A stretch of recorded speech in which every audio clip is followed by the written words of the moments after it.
මේ දවස්වල ඇල්ලේ පිප්පි කතන්දර යනවනේ. මම දැන් මේක ගෙනායි කතා කරන්න දෙයක් නැහැ. රට මේක තියෙන දන්නවා. මම මේ ආවේ මම දැක්ක වීඩියෝ එකක් කීප දෙනෙක් අතර කතා බහක් යද්දී ගයිඩ් කෙනෙක් ඇවිල්ලා ඉන්නවා. එයාට ඇල්ල ප්‍රදේශයේ ත්‍රිවිල් රියදුරු මහත්මයෙක් බයිනවා.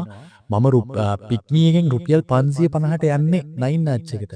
550ට ගිහිල්ලා වැඩක් තියෙනවද සර්? එතන පොලිස් නිලධාරියෙකුත් ඉන්නවා. එයාට කියනවා වැඩක් තියෙනවද සර්? නයින් ආච් එකට 1500 වච්චන්න ඕනේ. යකෝ රුපියල් 550ට යන කාර් එකේ යන හයර් එක එතන 1500 යනවා කියලා ගණන් හිලව් කියන්න එපා. සිංහල තේරෙන සුද්දෙක් එහෙම හිටියොත් ඌගේ රටට ගිහිල්ලා කියනකොට ලංකාවට එන කී දෙනෙක් නතර වෙයිද? අනික ඔය ලංකාවේ ලස්සන විදපු සුද්දෝ රට ගිහිල්ලා ආයෙ එනවා ලංකාවට.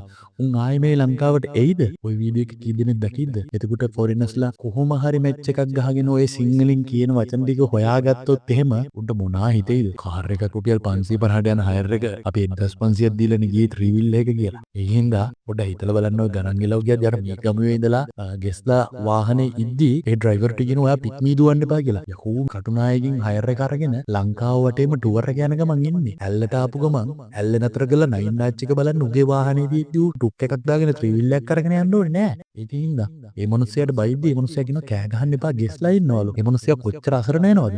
ඒ වගේ දේවල් කරන්න එපා. තමන්ගේ ජීවිකාව කරන්න ඕනේ තමයි. හැබැයි 2.50 වැඩ කරන්න එපා. ගිහින් එන්න.